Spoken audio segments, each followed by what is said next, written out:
So Stephanie asks, what if your work experience, years of experience, does not match the job advert?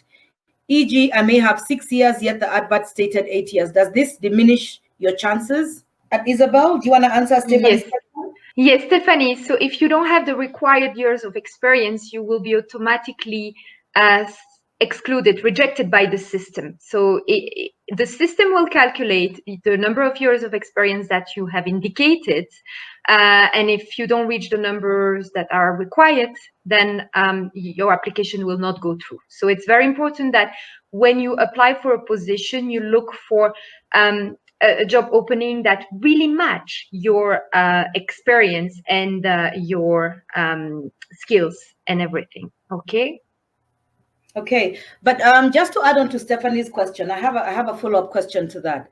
Is it does the UN keep the resume so that you're able to keep referring back to them as opportunities come up and be able to match to them? What if I apply today and I don't qualify for that role, but something else comes up later? Would you be able to go back and look at my resume and maybe reach out to me? No, unfortunately, no. If you apply today and you are rejected by the system because, for instance, you don't meet the number of years of experience, then if you are interested by other jobs, you will have to reapply again every time. So it's very important to keep that in mind. Another thing I forgot to add, it's quite important also to manage expectation, is that the recruitment process is a lengthy process. It's not the same as in the private sector. It might be faster. In the UN, it can take from 6 months to 8 months. So it's important to keep that in mind. Okay, thanks, Isabel. And then on the language issue from Elizabeth Jeroge, she wants to know, must one have done the UNLPE? The UNLPE, it's quite useful, yes. It's a very useful certificate to have, and you can add it and you can indicate that in your application. That's a very good one. But is it a must to have it on the language issue? It's good to have it. It's very good to have it. The hiring manager will see that the candidate has it and is motivated for passing a certification like this. It's not a must, but it's useful. Okay. And then Jane has this question, and maybe Kate, you can also help answer this. So Jane is asking, what are the key ICT skills required of candidates from different fields such as education and training? Are the skills similar to Microsoft Office, data management, analysis, etc., or programming skills are required? So I think what we're looking for is people that are agile and flexible. There are many women in IT in the UN that did not study computer science. Yeah. So a lot of it has been development of skills through other activities, and we come from different fields. I mean, I have been in and out of IT myself. So I was in organizational learning, which is kind of applicable, I guess, to the education thing.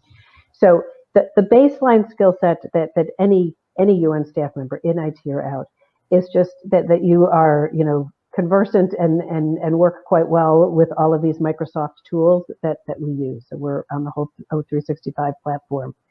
I think COVID has turned us all into experts. And then there is now an increased interest and focus on reporting through visualization and data. So shifting from multi-page documents into visualization. So if you're from a peripheral ICT area, what I would say is how do those skills apply to project management, client user outreach? Okay, Josephine is asking if you could kindly show the salary scale again. I think we can send that if it's available, Isabel, when we're doing the thank you notes. Martha, I believe your question has been answered, where you have to keep applying for every job. I think the most important thing is to keep on going to check on what's available. Maybe, Isabel, you can let us know, is there an alert system you have that can let one know when the kind of job they're looking for has been advertised? Yes, it exists. So you can set up that alert corresponding to the type of job you want to apply, and then you will receive weekly emails. Okay, yes. Fantastic. Yeah. So ladies, you can do that. Kate, you want to say something? Sure. Yeah, I want to add too, right. So that alert system is fantastic. And you can do it for more than one job. So for example, there's an IT field and an information management field and a program management field. So I think this is where we're really encouraging you to take some time and study what's available there. And then you can set up these different alerts, both for what we call like a job family and then a level, so if you're entry level, so that's sort of the 3 to 5 year. If you're mid-level, that's 10 years. And then I think what I do want to say is when you apply for a job, there is the possibility you may not be selected, but you can be put on something called a roster. And that means that you've cleared the various, I don't want to call them hurdles, but that's what it might feel like. You have cleared the various steps in the application process.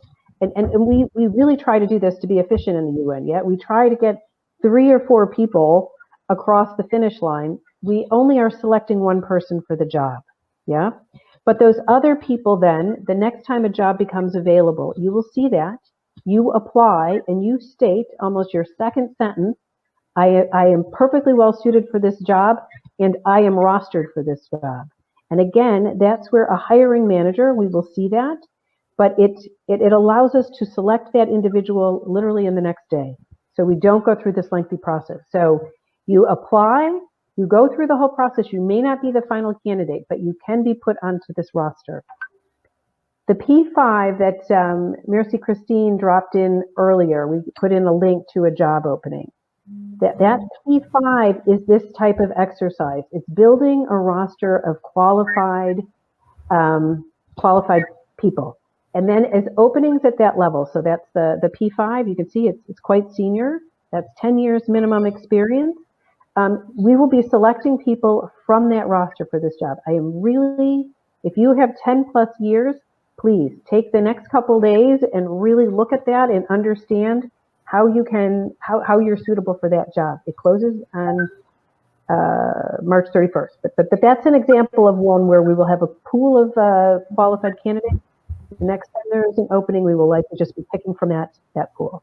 I hope that's helpful. Yes, it is. Thanks, Kate. Isabel, Stacy is asking, are there any opportunities for recent graduates who have no experience to 1 year experience? There are a few opportunities in the professional categories for the level is one of the first level that you can see in the grade salary scale here. It's P2. It's a program called the Young Professional Program. We can also put the link in this chat. So that doesn't require much experience. Or you can apply to a position in the general service staff category, which are more support position. It all depends the type of profile you are looking for. Individual contractor positions or that can be available as well, but that's not really the subject today. But yes, I would suggest the P2 Young Professional Program, and I will put that in the chat right now. Okay. And then Stephanie asks, in the application site, she has seen United Nations training and learning under skills. What are some examples of these? Are they a bonus in the application? Okay, I'm not sure if Stephanie saw that as a requirement in the work experience, because we do not require that. I'm not sure about the question, to be honest. If it's in the application tab, yes, there is a possibility to include the United Nations training that you did. But if you have no United Nations training, it's not a problem. It's not even a bonus because external candidates, so non-internal UN staff, are most welcome to apply and encouraged to apply. So do not think that if you are not already a UN staff, you cannot apply. There is no problem with that, and we encourage that. Hope it answered the question. Okay. Kate, this is directly at you. Janet wants to know.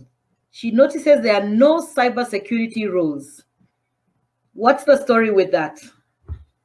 Great question. And actually, I should have put that in our sort of new area. So there is a cybersecurity program in the United Nations, and in the last 3 years, they have established a cybersecurity compliance officer. role or job. So you will be seeing more coming out on that. That's about a P4 level if we're looking at this scale here. So looking at sort of 7 to 10 years of experience. And we have, right now they're regionally placed. So we have one based out of New York, but working with us at the United Nations office at Nairobi. So they're keep looking. They are there, and there will be more coming. Okay, and then Kate, just to tie back to the comment you made earlier that if you don't make it for the role, but you've passed all the checks, you're still put under, you still have the opportunity to maybe be called for a role. So Rose wants to know, in the status section, does your status change from under consideration if you're not selected for the position? So what will happen is if you go through the whole process and you make it through, yeah, so say 4 people make it through, 1 person is selected. In the UN or human resource system, it will indicate that you are rostered. Yeah, but the responsibility is still with you, the person that has been rostered, to apply. Yeah, so say you get rostered for, we're going to be having one very soon, a program management officer P3 level, and a program and a network engineer. Both of those are P3s. They will be coming out in the next 2 to 3 weeks. Yeah, you apply, you don't get selected, but you make it all the way to the end. The next time you see, and you put on that alert, you see that job come up, you apply, and we will see that you have been rostered. I obviously look, it makes the whole process a lot more efficient if you can just select the person from the roster. So it's noted in the system, but you're still required to apply, and just, you can just reiterate and make the hiring manager smile by saying, I'm rostered for that job. Okay. Isabel, Tess wants to know, is it advised to apply for a position outside your locality, especially for internships, since so far the ones she's come across are full-time and unpaid? You can apply for internship outside of your country even. Internship are indeed not paid, so it will all depends if it's possible for you to go. Right now we are not flying everyone to each of the country. It depends on the situation with the pandemic, of course. You can also apply, if you are located in Nairobi, you can apply to an internship in Nairobi, and that's also very possible, or in your other country. Yeah, I don't know where you are exactly. So that's possible. Both are possible, local internship or international internship. And I think now that we've fully gone digital in very many cases, you can apply internationally and sit in your local country, as long as you get the experience and the job done, right? Yes. Great. Another one for you, Isabel. When is it mandatory to do the language proficiency test? Can it be done voluntarily? It can be done voluntarily. I don't know any instance where it is mandatory. It's just a plus. If you are an internal staff member, it's a plus as well. And even if you are not a UN staff member, it's also good to have it. As I said, it's not mandatory, but you can do it. Okay. And then Shirley has another question. How does it work for consultants? Must you follow the same process if you want to be a consultant? No, for consultant, the process is a bit different. They also have to apply through Inspira if the consultancy is more than 6 months through the system. But the process of recruitment is not as lengthy as I was describing earlier. The tips are, some of them are the same. And they can find also the job opening in the career portal for sure. But the process of recruitment, as I was describing for written assessment and interview, are not the same. It's not as formal. But the hiring manager can, of course, still interview the future consultants, but the rules are a bit different. Okay, Martha and Susan, I think your questions have been answered earlier on.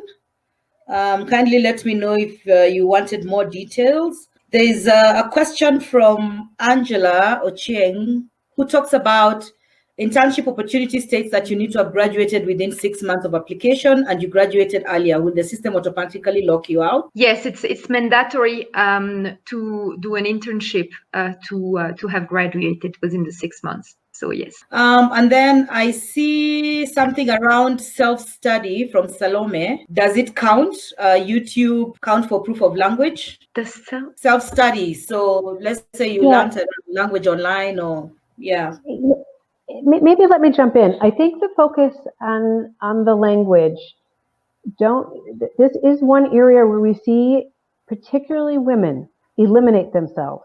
And I would even say particularly in Kenya. So they are not indicating that mother tongue is English.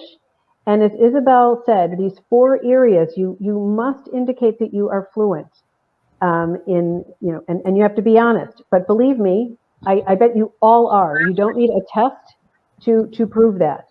So you read, you speak, you can write, and you can understand fluently in English. If you are understanding this webinar and putting these brilliantly written questions here, you are fluent. And I would just say focus on that. It's a heartbreaker when I see people get thrown out because they have misunderstood this fluency question. It's pretty clear in the application too, but we're very aware of this. Isabel and I spoke and really wanted to make it a point here. Do not get hung up in the language of the UN, for the most part, is English, certainly where we're operating in East Africa. If another language is desired, it will say that. But we're really, if it says, fluency in English, then you indicate that you are fluent across those 4 things. I would just, that's the focus I would put there on the language. The other languages are desirable, a bonus, but if you don't indicate fluency in English, if that's required, you're automatically eliminated. I think there's one other that I wanted to respond to too on the cover letter, which is from Jennifer, is a great one. And what we look for in cover letters is confidence and your achievements as they relate to the job opening. Yeah, so quite honestly, we will see things that say, I humbly submit for your kind consideration. You don't have to humbly submit. Boldly apply. Yeah, so come at it with confidence. Boldly apply. And then what are we looking for in the job opening? So it might have a responsibility, has experience managing a large, global, complex IT project. You state in your cover letter, I managed a large, global, complex project when I worked for company X. I was able to complete that project on time, on budget, in X months. Very specific. Yeah, nothing, no, you don't want theory in the cover letter. You want to look at, and we do this in our team, we take those JOs and we see what's listed and then, put an experience next to it. What experience do you have doing that? What experience? You don't have to hit it 100%. Yeah, responsibilities and duties are general, but you want the cover letter. You want to state your achievements. You want to be specific, and they should relate to that.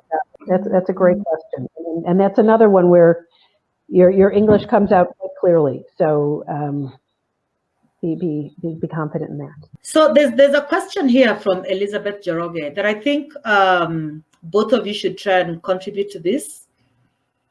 And it's a personal question, right? On women and career growth. So how do we empower women to fill up the task, especially to balance career progression and life? We still have few women climbing the career ladder, especially in tech. Maybe you two can just give us a few of your thoughts and tips and tricks around that. Okay, so one of the reasons that I wanted to speak with all of you, women and men, we have really tried, women in IT, to create a environment where it's not just your work, but it's your whole contribution. Yeah, and we've spoken on this before around soft skills. Yeah, your ability to manage a household, to be a caregiver for child, for parents, all of these come into play, and that's a priority. Certainly, I think anyone that has ever worked with me, they know that the making sure that where you leave to come to the office is in a good position is what we're focused on. And the UN has a very I think, a very committed plan around paternal leave and vacation time. But that's there. I mean, we also have an expectation of our staff members, that you have the maturity to understand that balance, and to have those conversations with your managers. Again, that's why I'm saying this mindset that we want is that people are interested and assertive about making change and making things better, and that includes in the workplace. But you can, I don't know if my husband would actually agree with me, but I would say you can have balance. You can have balance, and you have managers, certainly in the group of women that I've developed with and that I'm developing. We're very focused on that balance and a supportive work environment. In terms of mobility, the UN is a hierarchical organization. In IT, there is a certain drive now. I mean, we must be at gender parity, so 50-50 in most places, and we don't have that. In which case, a man and a woman applying, the equally qualified, the woman will get the job. This is the Secretary General's commitment, and all of our countries, the member states, have said, in a way, knock this off, we have to get this to 50-50. So in that sense, for women in IT, there is some more opportunity. I think, quite rightly so, what our Secretary General says is we have to correct what happened over the last 75 years, and we have to accelerate that.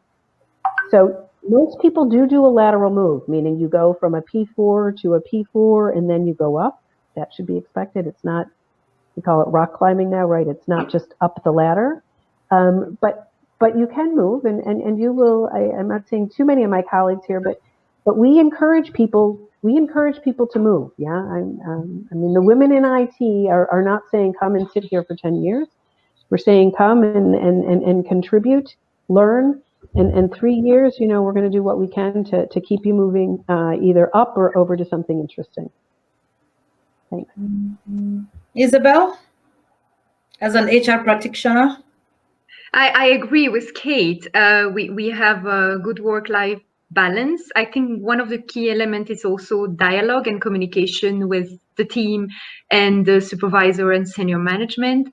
On that note, it's how we have the relationship as well, and we understand each other on that. But we are all very well aware it's very important to have a good work-life balance. As Kate mentioned, we have different kind of leave that are also existing in the UN Secretariat, such as, of course, the maternity leave, but also the paternity leave. Then some we have flexible working arrangement that are possible in various ways in order to arrange your week differently, or also to take some time off while still being a staff member of the United Nations, not losing your job. But there is also that possibility. So I think the system is really giving a lot of opportunities for women to try to have that work-life balance.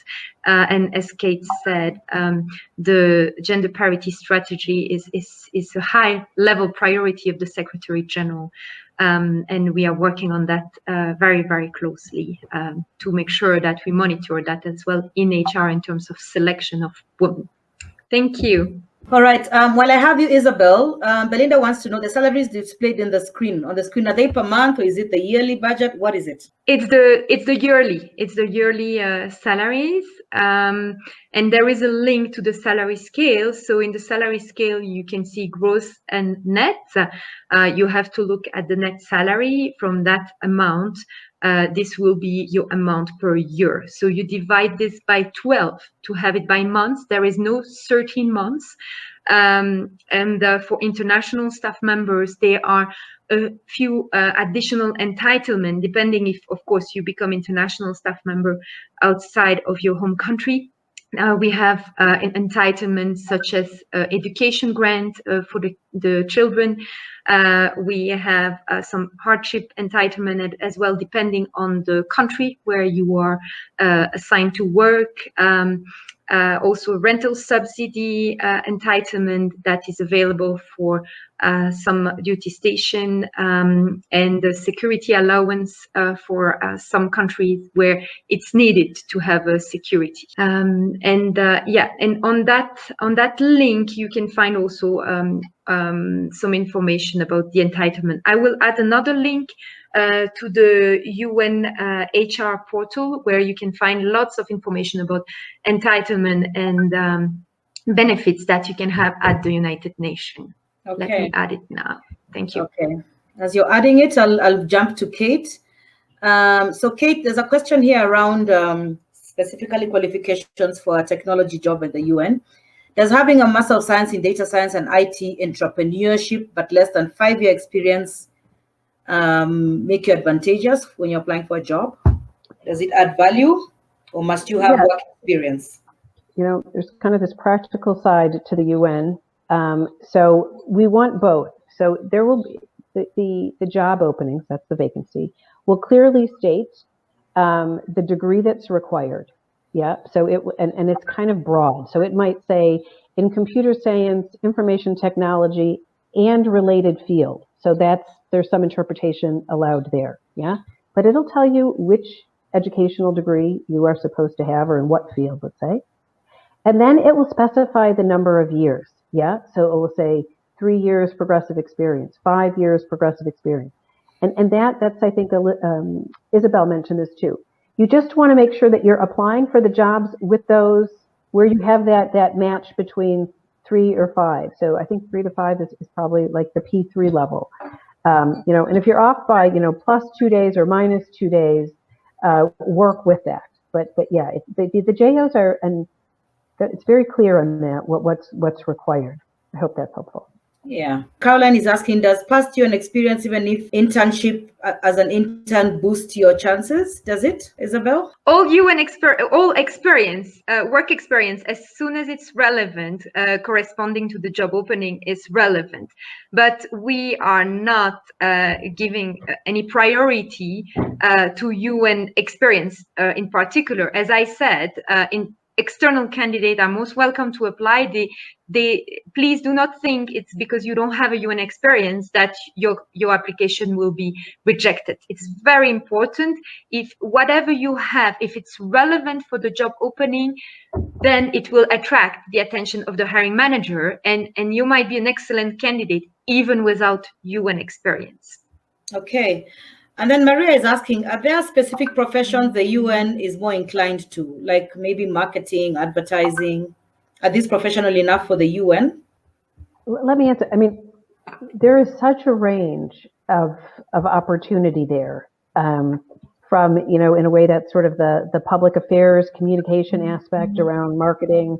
We look for program managers, people that can run, well, in a way it's kind of multiple projects under one hat. So once you start looking, what they do nicely now is they'll give you a description of somebody that has a similar job. Sometimes the description in that vacancy announcement, you're like, I'm not quite sure what it would be about, but there's a description of somebody in that field. I find that useful. And then there's also wonderful Google, what does a program manager in the UN do? And somebody will have written about it. So I would suggest people take a look at that. There was also a question here that I thought was useful about field locations. So the UN, we operate around the world, and we have headquarters in Kenya, in East Africa, in Nairobi, in Europe, multiple, Vienna, Geneva, in the United States, mainly New York, in Canada, significance in Montreal, Asia, in Bangkok. And then many other places. So field location is generally referring to our peacekeeping operations, yeah? And there's 16 or 17, I'll drop a link in there.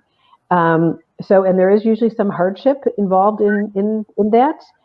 So it could be anywhere from Yemen to Afghanistan to Cyprus. So there's kind of a range. Again, a real need for diversity in those workforces there. So if you see something there that's interested, look at that. This one that we've mentioned that we're developing the roster for the management of ICT and telecom. That will have options for field locations. Yeah. Another tip I would give you, many of you have worked, you have a huge advantage working in Africa, yeah, or in Asia, and you want to highlight that. Yeah, we have lots of applicants from Western Europe and North America, and again, this outreach to diversity is really looking at many of you in this here. So you want to highlight that you have worked in country X in Africa for X years, and you made this contribution. Please, that's really useful and really what we're looking for to bring into our different teams. Okay, thanks. Great. So I can see we are a few minutes after 4. There are quite a number of questions. I'd like to request the two of you to just respond to all those questions in the chat group. And as you're doing that, Isabel, I'll ask you maybe to give us some closing remarks. If you have anything else to add. I know we've been talking for the last 1 hour. So if you have anything else to add, maybe you can just say something quick to give the ladies some energy to, immediately put in their applications at the UN. Thank you, Laura. No, just thank you for being here today. It's great to see so many people. And again, take your time for your application. It's very important that you spend some time on it. Don't be discouraged by the length of this application process. Once it's done, you can reuse the same over and over again, but you have to tailor it to the job opening. So we are really looking for more women in the IT sector. So you're really most welcome to apply. Please do not be discouraged by the application process. And we are looking forward to meet some of you. Thank you. Thank you, Isabel. And you know what? I think it's very important what you've said. You have to tailor it to the job role. And then what I can say is that this is where Hanovation kind of helps plug in with tips and tricks on how to put your resume together to make it relevant. How do you sell yourself? How do you tell your story to the recruiter so that they can actually give your resume or your application a second look? It's all about branding yourself, your personal brand, because the first interaction the recruiter is going to have with you or the organization is going to have with you is through your resume and your application. So make sure you put all the details that you can in there and make it as attractive as possible for somebody to want to know more about you. Kate, any closing remarks? No, just thank you again, all of you, for participating and the very, I think, smart questions. Isabel and I will take a look at those. I encourage you to go to careers.un.org and familiarize yourself with all that we have there. At the bottom of that homepage is a lot of information around the job, families, the application process, which is useful. So please take a look at that, and just thank you again to CIO East Africa, and I think highlighting these services, around the mentoring and the Toastmaster are really important. I think I've said this many times. We are looking for a diverse and energized workforce, and I know many of you there are fit that. So I look forward to working with you. Thank you. Thank you, Kate and Isabel. I mean, it's been such a wonderful, eye-opening session. It's such a pleasure to have you ladies join us today and just engage with the ladies online. I'm sure they have found it valuable. That's why we have so many questions that are not ending. Ladies who are online, thank you for joining us today. Yes, this was an IT-focused session, but I think whether you're in technology or not, you have learned a thing or two on how to apply for a job at the UN and the opportunities that exist there, the work environment, and the fact that you need to have a little more detail as you're doing this. On behalf of CIO East Africa, I'd like to say thank you to both our speakers, to my team, to the attendees. We look forward to having you join us again next time. For those of you who are interested in Hanovation, we have a LinkedIn page. Please go and look for us and request to join the LinkedIn page. We can always continue the conversation there. If you have any questions, let's continue engaging there. We do have you in our contact list now that you registered. We will send you a thank you note with the recording. Before we close this session, please try and download the handout now so that you're able to have it with you and you can go through it again. If there are any pressing questions, do let us know. I'm not sure if my team will send through a feedback form, but if there's any pressing issue, when you fill out the feedback form, let us know what pressing issue we have, and we will reach out to Isabel and Kate. Kate talked about a specific role that will be closing at the end of this month. So go online and look for it and put in your application. She actually supported by pushing it out so that more of you have opportunities at the UN as a lady. Next up, we will be reaching out to you in the next 2 weeks or so for the next webinar / networking session. For those of you who attended the International Women's Day celebrations cocktail, we talked about doing something with a Jira digital platform. So we want to run a webinar around that with the Ministry of ICT, Innovation and Youth in about 2 weeks to see how we can support young ladies who are looking for opportunities to work digitally or internship or mentorship. So I really hope that as many have been here today, as many of you will be there in 2 weeks' time to give back, okay? Wherever you are in your career, whether you're an entrepreneur, whether you're in corporate space, whether you're in public sector, whether you're a consultant, you always have something you can give back. The knowledge you have is unbelievable, and you'd be shocked at the impact it has on other people's lives. So once again, ladies and the few gentlemen we have online, thank you for your time, and I look forward to us engaging in the near future. Goodbye, take care of yourselves, keep safe. COVID is no longer a joke. Take care of yourselves. Bye.